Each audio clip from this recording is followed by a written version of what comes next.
Yeni bir videodan herkese tekrardan selamun aleyküm. Yine gündemdeki gelişmeleri bugün de hep birlikte ele almaya devam edeceğiz diyorum ve bugün ilk olarak sabah bir uyandık, gerçekten de sabırla, ısrarla beklediğimiz bir süreçti. Neden bahsediyorum? Kızılelmamız bugün ilk kez Murat AESA radarıyla havalanmıştı ve o muhteşem anlar şu an karşınızda. Kızılelma İnsansız Hava Uçağımız Murat AESA radar performans test uçuşunu başarıyla icra etti bugün. Videoda tabi bazı dikkat çeken noktalar da vardı. Şu an görmüş olduğunuz radar ekranına bir zoom attığımızda 140 mil ötedeki yolcu uçağını gösterebildi. Yani 140 mil ne kadar ediyor? Yaklaşık olarak 240-250 kilometre ötedeki yolcu uçağını, yani Çorlu'dan ta Beykoz'un kuzeyindeki uçağı rahat bir şekilde görebildiğine hep birlikte şahit olmuştuk. Devamında çokça hedefte takip ediliyor. Lütfen ekrana bakın. Yani burada en az 6-7 tane hava aracı bulunmakta. Süreç tam da sizlere belirttiğim gibi tahmin ettiğimiz şekilde ilerliyor. Kıymetli dostlar, Kızılelmamızın bileceğiniz üzere geçtiğimiz hafta ilk mühimmat testi gerçekleştirildi. Önümüzdeki dönemlerde ben sizlere ne dedim? AESA radarıyla birlikte yavaş yavaş hava füzelerimizde Kızılelmamıza entegre edilecek dedim. AESA işine tiki attık. Sırada ne var? Sırada Gökdoğan, Bozdoğan var. Onlar da geçtiğimiz hafta F-16'lardan test edilmişti. Artık büyük ihtimalle son veriler de alındı yani onlardan. F-16 testi bence Kızılelma ile olası test için bir hazırlıktı. Yani Gökdoğan, Bozdoğan füzelerinin hemen akabinde Gökbora, artık Ramjet itki motorlu Fransızların Meteor türevi diyebileceğimiz bir füzeden bahsediyorduk. Etrafımızda ateş çemberi. İşte durum böyleyken düşünsenize günümüzün savaş koşullarına baktığınızda, yani insansız bir savaş uçağı devamında bir tane AESA radar takıyor. 250-300 kilometre öteye kadar çoklu hedef takibi yapıyor ve son olarak da işte siz bu sisteme bir sağlam hava füzesi koydunuz muydu? İşte Orta Doğu'da, eğer ki Türkiye gibi cennet bir vatanda daimi olarak yaşamak istiyorsanız o zaman bu zorunluluğu yerine getirmiş oluyorsunuz. Yani Kızılelma'nın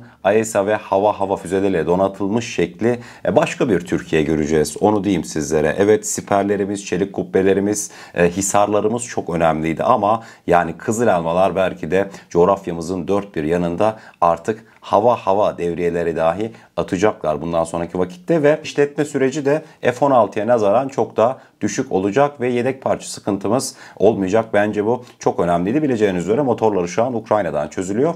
Şu an yerli motor çalışmaları yine hız kesmeden devam ediyor. TF10.000 yine TF35.000 ile birlikte süreci inşallah hızlı bir şekilde halletmeye çalışacaktır. Yani motorunu da hallettik miydi? Sizlere şunu diyeyim, bambaşka bir seviyeye çıkacağız Allah'ın izniyle ve beni çok heyecanlandırdı bugünkü uçuş. İnşallah kısa bir vadede artık bazı yer mühimmatlarının, işte MAM-T'ler olsun, SOM'lar olsun, ilk onlar atılacak. Daha sonrasında hava füzelerinde inşallah yakın bir vadede Kızılelma'dan atılırken hep birlikte buradan izleyeceğiz ömrümüz varsa diyorum ve hemen devamında kıymetli dostlar Bloomberg'e gideceğiz. Bileceğiniz üzere Cumhurbaşkanımız Erdoğan'ın Körfez turu var önümüzdeki günlerde. Bloomberg'de Cumhurbaşkanımız Erdoğan Katar'a gitmeden Katar'da nelerin görüşüleceğine dair çok önemli bir haber girdi. Metni aynen ABD basınından Bloomberg'in yazdığı şekilde okuyacağım. Diyor ki Bloomberg, Erdoğan Katar'dan 24 adet ikinci el Eurofighter uçağı almaya hazırlanıyor.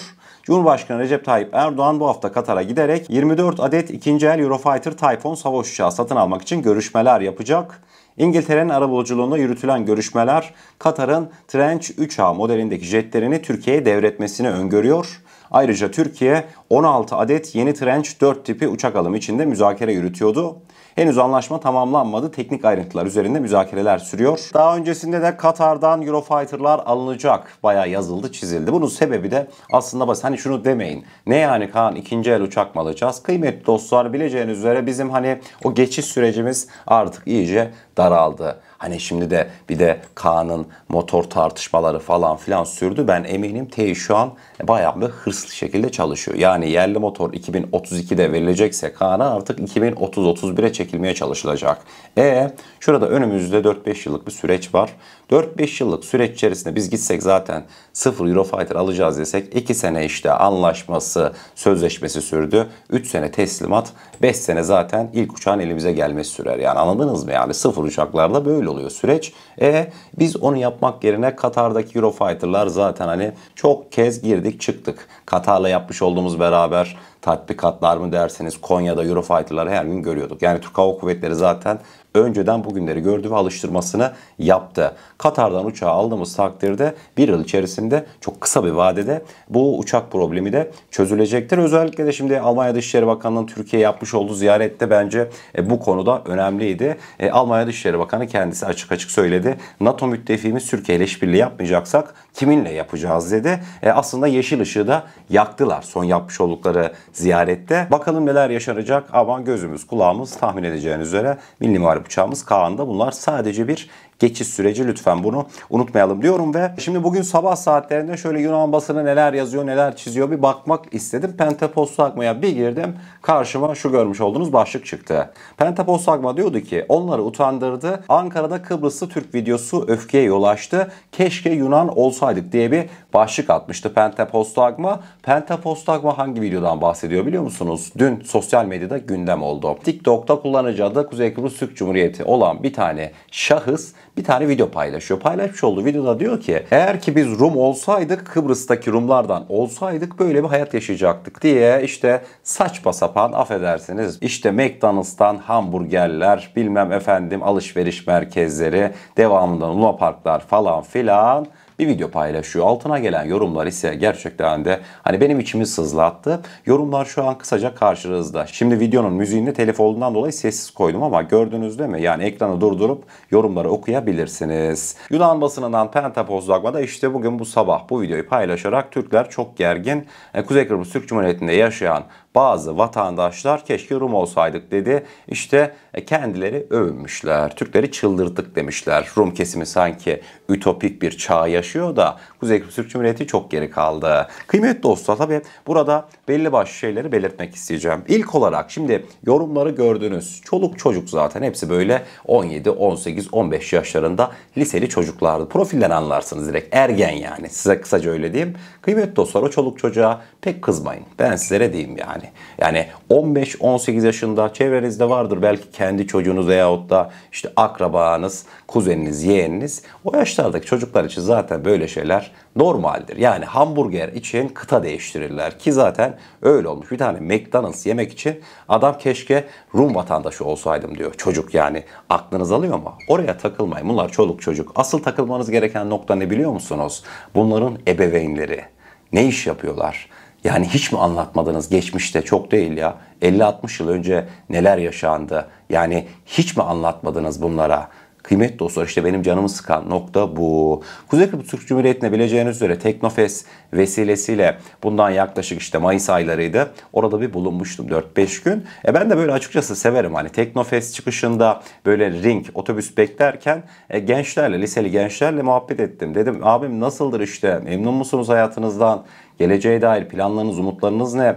Türkiye'nin buradaki varlığına dair neler düşünüyorsunuz diye sorduğumda çocukların %60'ı 70'i size şunu diyeyim rahatlar. Pek umurlarında değil. Yani kız çocukları, liseliler hostes olmak istiyor. Erkekler de bir an önce çekip gitmek istiyor. %40'lık bir kesim var. Onlar gerçekten de hani abi diyor işte ben Türkiye'ye gideceğim, üniversite okuyacağım, Türkiye'den bilgi edineceğim. Burada ülkem için o bilgileri kullanacağım. Veyahut da işte asker polis olacağım diyenler de vardı. Bunlar bir de Teknofest'e gelen çocuklardı. Dikkat çekmek isterim. Yoksa Girne'de, Maus'a da hiç Teknofest'e uğramayan bir gençlik de var. Anladınız mı demek istediğimi? Yani ebeveynleri gerçekten de bu çocuklara yeteri kadar geçmişte neler olduğunu anlatmıyor. Ebeveynleri emin olun çok iyi biliyorlar. Ya her şeye geçin. Mesela Barbarlık Müzesi var Lefkoşa'da. Yahu arkadaş binbaşı Nihat İlhan'ın eşi ve 3 tane çocuğu EOKA çeteciler tarafından kanlı Noel diye geçer, katlediliyor banyoda. Sadece o evi gezdirseniz zaten çocuklar der ki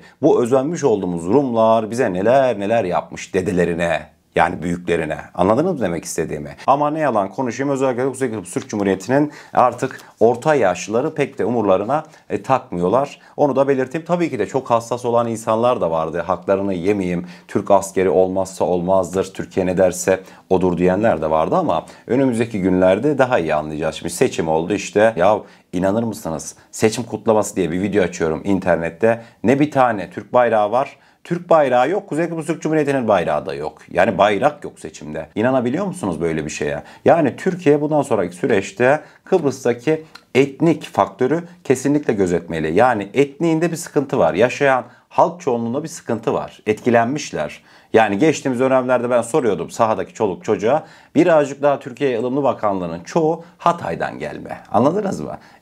Neden tekrardan bir göç yaşanmasın? Bunu belirtmek istiyorum. Bunlar zaten devletin resmi organları tarafından az buçuk artık hesabı kitabı yapılıyor bu vakitten sonra. Devamında mesela bugün Devlet Bahçeli 2'dir Kuzey Kıbrıs Türk Cumhuriyeti Türkiye'ye bağlansın diyor. Yine dedi bugün. Kıymetli dostlar 81 Düzce ise 82 Kuzey Kıbrıs Türk Cumhuriyeti olsun diyordu Devlet Bahçeli. Cumhurbaşkanımız Erdoğan daha sakin, yani Tufan Bey'i arayarak yeni Cumhurbaşkanı tebrik de iletti. Ama Sayın Devlet Bahçeli mevzuya çok farklı bir pencereden bakıyor. O direkt yani 81 Düzce 82 Kuzey Kıbrıs Türk Cumhuriyeti diyor.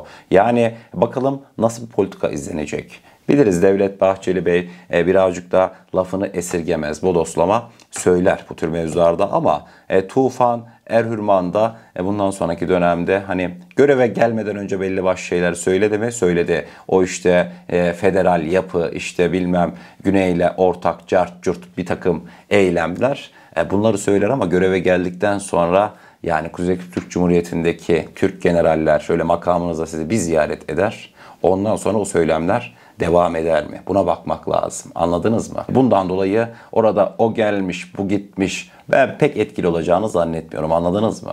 Sayın Ersin Bey, Allah var, kendisi gerçekten de çok cana yakın birisiydi. Özellikle de Teknofest için ne kadar canhıraş çalıştığını ben yakinen biliyorum. Kuzey Kıbrıs Türk Cumhuriyeti ayrı gayrı hiç değildi. Bundan sonraki süreçte de yok efendim işte saçma sapan kararlar alınmaya falan çalışılırsa Türkiye zaten gereken müdahale yapacaktır. Bundan kimsenin şüphesi olmasın diyorum ve bugünkü haberlerimizin sonuna gelmiş oluyoruz. Eğer kanalımıza ilk defa gelmekteyseniz abone olarak bizlere destek olabilirsiniz. Videomuzu gerçekten beğenmişseniz aşağıda bulunan beğen butonuna basarsanız bizleri oldukça mutlu edersiniz. O zaman ne diyelim? Kendinize çok iyi bakın. Allah'a emanet olun. Her şey istediğiniz gibi olsun. Sağlıcakla.